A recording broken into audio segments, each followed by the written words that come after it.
Welcome to the Purple Party known as Purple Nerd Channel, a home for all those who geek out on all things Prince related.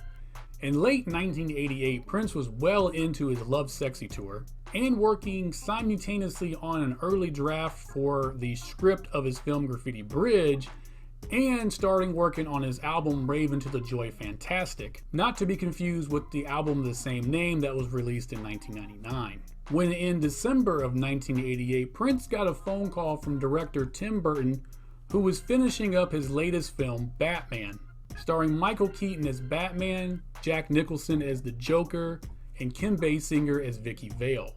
There were two scenes in the film where Tim Burton thought two of Prince's songs would be perfect. Those two songs were 1999 and Baby I'm a Star.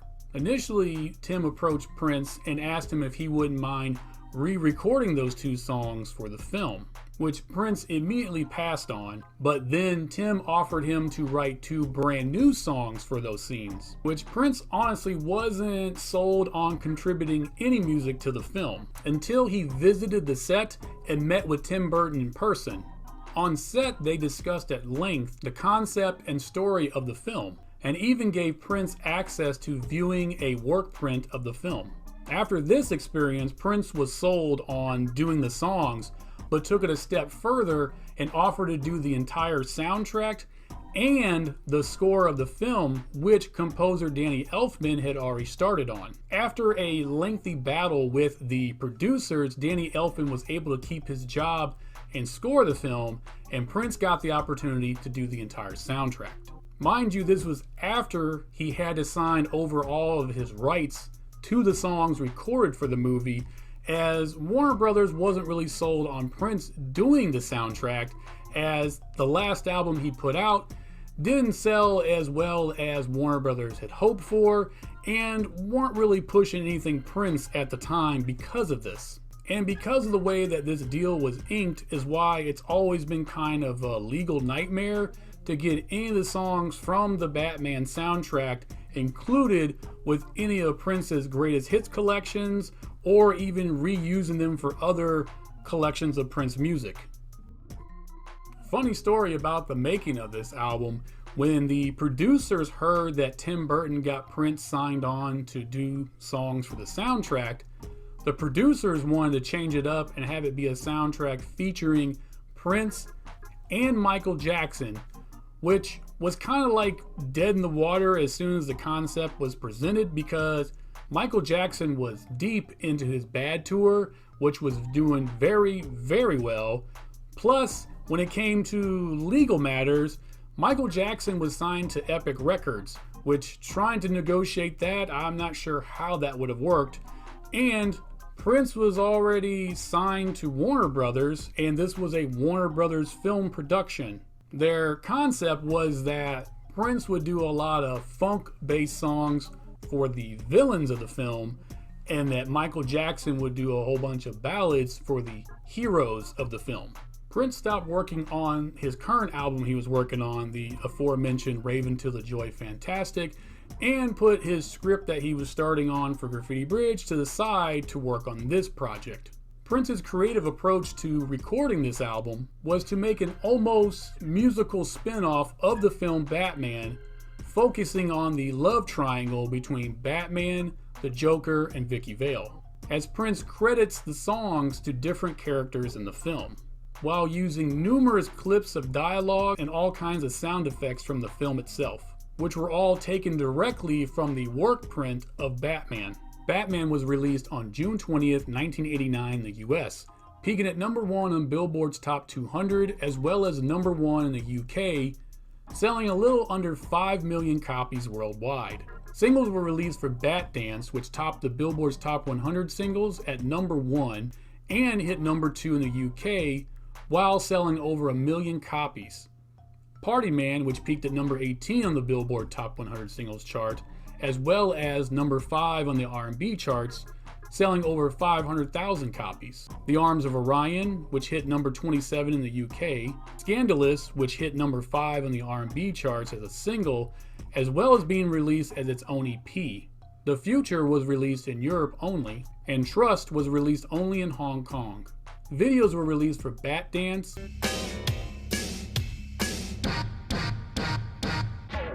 keep busting. Scandalous, With my body, I scream out. and Party Man.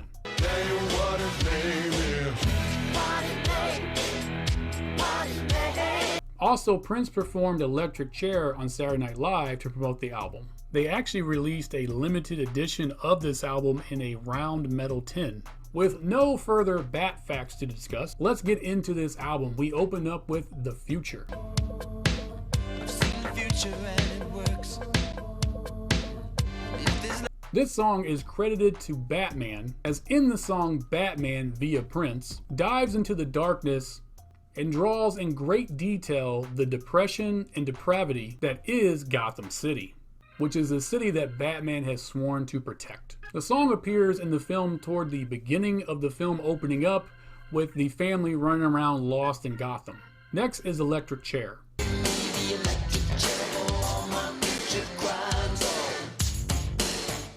This song is credited to the Joker, who has a strange, unique problem where he likes to look at women that belong to other men. In the film, he's actually having an affair with his boss's, presumably girlfriend. I don't think they're actually married or engaged. I think it's just his girlfriend. But either way, he's having an affair with his boss's lady. And then later on in the film, he starts to have a thing for Vicky Vale, who is dating Bruce Wayne, aka Batman. In the song, the Joker, via Prince, is making the declaration that if lusting after someone is a crime, then you might as well go ahead and sentence me to death, because there is no way of stopping his carnal thoughts. This song appears in the film during the party scene at Bruce Wayne's mansion. Next is The Arms of Orion.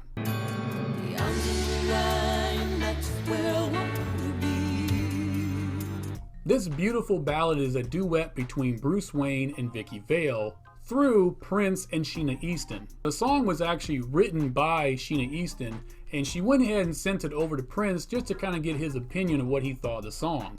Apparently he liked it so much that he went ahead and composed the music for the song and invited Sheena over to go ahead and record it with him as a duet.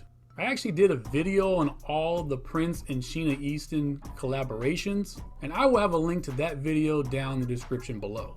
Next is Party Man.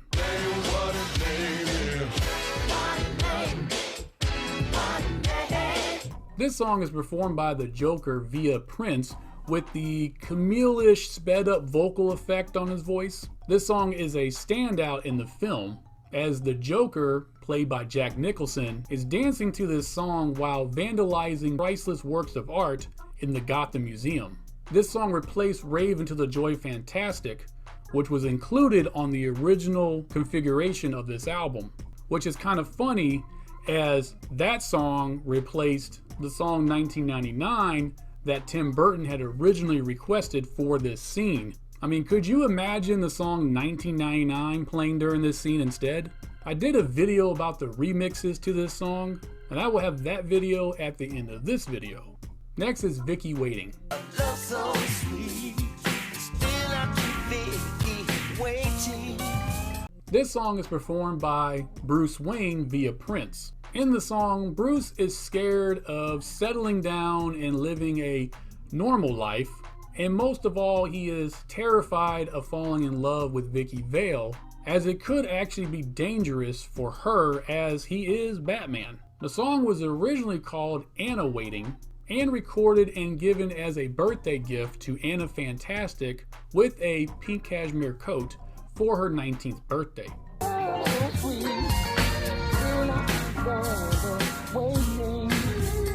Prince went back to her after the fact and asked if he could take the song back and rename it and slightly rework it as Vicky Waiting for this particular project.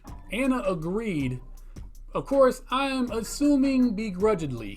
The unreleased extended version of the song is what we actually get to hear in the film. It's playing right before Electric Chair comes on in the party scene at Bruce Wayne's mansion. Next is Trust. Trust, who do ya trust? This upbeat dance track is performed by the Joker via Prince. In the film, the Joker is dancing to this song during the balloon and float scene where he's throwing out millions of dollars or hundreds of thousands, I forget the actual amount, but he's throwing a whole bunch of money out into the crowd. This song actually replaced the song 200 Balloons, which was on the original configuration of this album. 200 balloons. And funny enough, 200 Balloons replaced Baby I'm a Star, which was originally selected by Tim Burton for this scene. So, could you imagine this scene with Baby I'm a Star playing in the background? Next is Lemon Crush.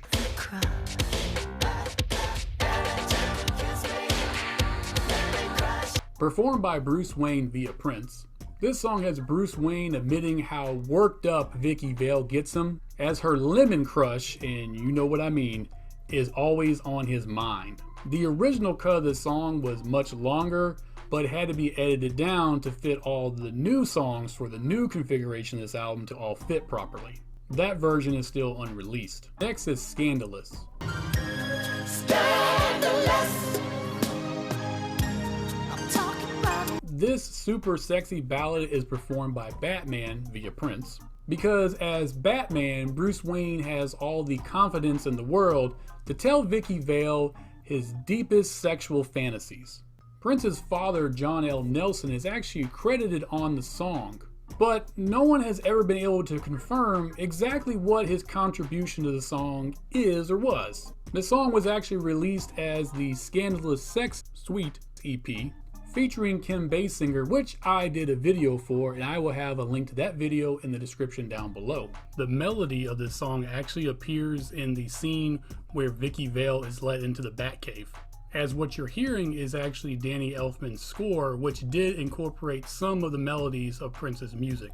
We close out with Bat Dance.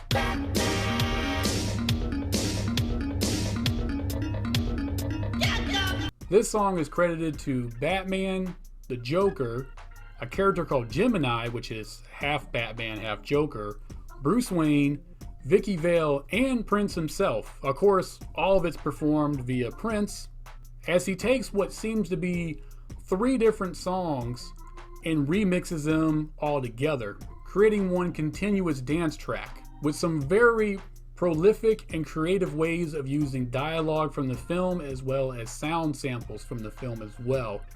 I did a deep dive into this song and its breakdown, as well as covering its music video on a video I did about a year ago, and I will have a link to that video in the description down below. This song is actually a last minute addition, which is crazy being how just amazing it is, but it replaced the song Dance with the Devil, which Tim Burton as well as Prince both figured it to be just too dark of a song to have on the album.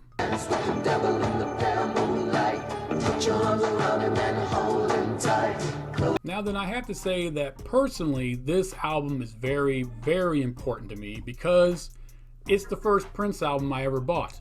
It's not the first Prince album I ever heard, but it was the first one I ever bought. And let me go into a real quick story. So, when I was getting ready to go in 4th grade, so the summer before 4th grade, my mom decided that I need a babysitter, which was weird because, and this actually might be weird to a lot of the listeners and viewers. So when I was a kid, it was not unusual for me and my friends to walk home from school by ourselves. We would get to our houses, we all had little like dog tags with the key to our house on there, and we would let ourselves in. I'd go ahead and fix myself something to eat for dinner, watch some TV until my mom came home around like 6 or 6:30 that night. And during the summertime, it really wasn't any different. Like, mom would go to work and I would go outside, find all my friends, and we would just play all day. And for us growing up as kids, that was normal. But then something happened, and I'm not going to depress you with the details, but my mom didn't want to leave me alone during summer anymore, so she got me a babysitter. Her name was Tisha, and she really, honestly, she looked like Cat Glover. And she was 16, and I at the time was 9, and my 9-year-old self, looking at her, she was like the finest lady I had ever seen in the 9 years of my life. So whatever she was into, I was into. And what she was into was Prince. And I mean, she was really into Prince. So because of my interest in her and her willingness to talk about Prince nonstop, I spent that whole summer learning about Prince and being indulged into Prince's music and movies. I do remember one moment very vividly, and that was when we had when they had the world premiere of the video Alphabet Street, which I think was on Video Soul. And the only reason I'm thinking that is because Donnie Simpson was the host and there was also a female host. But I don't remember if it was actually called Video Soul back then or not. But I remember when the video came on and she was like just glued to the screen. And as soon as she noticed that his hair was now straight, that he didn't have the Sign of the Times look anymore, which she was still rocking, as soon as the video was over, she called up one of her friends and was like, look, I need you to come over now and straighten my hair because I gotta look like Prince. He's changed it, it's straightened. We need to get this done today. And of course, her friend couldn't come over because her friend was babysitting somebody. So she was like, we're going there. So me and her jumped into her Yugo. Yes, Yugo. If you don't know what that is, kids, it's a terrible car. Google it, read up on it. Her Yugo. We jumped in her Yugo, which I don't know why we jumped into Yugo. We could have just walked. It was like 2 streets over. You know, it's public housing. You know how they pack us up on top of each other. So anyways, we went to her friend's house. And the only thing I remember about that is she's getting her hair straightened. And she was doing something wrong because it just smelled like burnt hair up in the whole entire place. But I remember while that was going on, I got introduced to the Fat Boys film Disorderlies. So I was watching that while she was getting turned into Prince Love Sexy Edition. Anyways, she was my babysitter for one summer, and that summer introduced me to Prince, and it's been Prince all day, every day since then. But I always wanted to buy his albums myself, but my mom would not let me because my mom would always say that Prince is dirty and you're not going to have that filth in my house. Mind you, this is the same woman that would let me watch slasher films and other horror films with her. I distinctly remember watching Texas Chainsaw Massacre at the age of 5, but Prince can't be in the house because he's dirty. So when the Batman soundtrack came out, it didn't say Prince on it, at least the copy I grabbed, the cassette. You know, there was a couple of them that said featuring Prince music. Well, I grabbed the one that didn't have the sticker on it, so I was like, Mom, I want to get the Batman soundtrack. And she was like, cool, you go ahead and get that. Not knowing that it was Prince. Thank you for joining me on this episode. Please like and share this video. And as always, please subscribe to the channel. If you got a moment, go ahead and check out my Patreon page. I will have a link to that in the description down below. I will see you on the next episode where I talk about the movie that this soundtrack goes with. And until the next episode, I wish you heaven.